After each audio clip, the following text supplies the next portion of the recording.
Halo teman-teman, selamat datang di channel Fun Fact. Di video kali ini kita akan membahas orang-orang yang memilih tinggal di bandara dengan waktu yang lama. Sebelum itu jangan lupa klik tombol subscribe untuk membantu channel ini agar dapat terus berkembang ya. Bagi sebagian orang, bandara hanya sekedar untuk tempat transit pesawat, untuk kita naik pesawat atau mungkin menjemput penumpang gak sih guys? Akan tetapi, ada orang yang di berbagai belahan dunia ini memilih menetap di bandara bahkan untuk waktu yang lama. So, berikut adalah orang-orang yang tinggal dan menetap di bandara di seluruh dunia.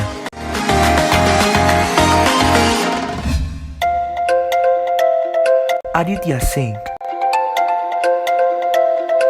Pria India berusia 36 tahun ini memutuskan untuk tinggal di Bandara Internasional O'Hare dikarenakan ketakutan berlebihannya pada COVID-19. Dan ia berhasil bersembunyi selama kurang lebih 3 bulan loh guys. Hingga akhirnya ia ditangkap oleh pihak berwajib karena tidak dapat menunjukkan identitasnya. Feng Zhenghu. Feng Zhenghu menghabiskan lebih dari 3 bulan untuk menetap di Bandara Haneda di Jepang nih guys. Selama itu, dia bertahan hidup dengan menggunakan pakaian yang diberikan oleh beberapa turis, dan ia juga membersihkan diri di wastafel yang ada di bandara. Zhenghu bercerita bahwa ia adalah aktivis HAM asal Tiongkok, dan ia pergi ke Jepang pada 2009 saat peringatan 20 tahun insiden Tiananmen. Namun, ia ditolak oleh Tiongkok sebanyak 8 kali saat akan kembali dari Jepang, sehingga ia memutuskan untuk tinggal di bandara selama 3 bulan lamanya. Hal ini sebenarnya dilakukan oleh Zhenghu sebagai bentuk protes dirinya terhadap negara asalnya yang menolak kepulangan dirinya. Selain karena hal itu, Zhenghu juga pernah dipenjara untuk beberapa waktu loh guys. Dennis Louis de Souza. Mulai dari tahun 2000 hingga saat ini, Dennis memilih untuk keluar dari rumahnya dan hidup di Bandara São Paulo Guarulhos di Brazil. Bukannya ditangkap atau disuruh pergi nih guys, sebaliknya Dennis diberikan berbagai macam bantuan berupa makanan dan pakaian dari para staf di bandara.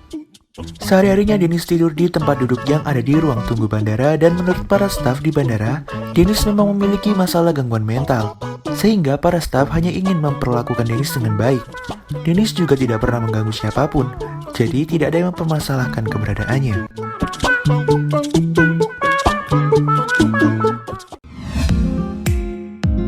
Mehran Karimi Naseri.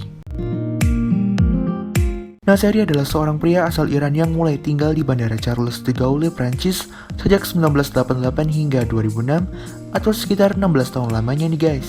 Ia adalah orang yang kehilangan kewarganegaraannya dari Iran karena protes yang dia lakukan.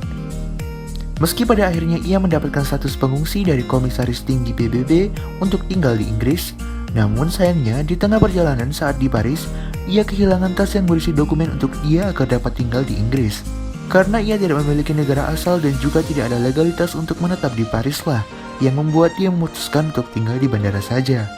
Film The Terminal adalah film yang terinspirasi dari cerita Naseri. Hal ini yang membuat mengapa kisah Naseri begitu populer dari orang-orang lain yang pernah tinggal di bandara. Nah, itu tadi orang-orang yang tinggal di bandara di berbagai belahan dunia. Bukan karena keinginan mereka sih, namun lebih karena keadaan yang mengharuskan mereka memilih untuk tinggal di bandara. Terima kasih sudah menonton, sampai jumpa di video fakta-fakta menarik lainnya.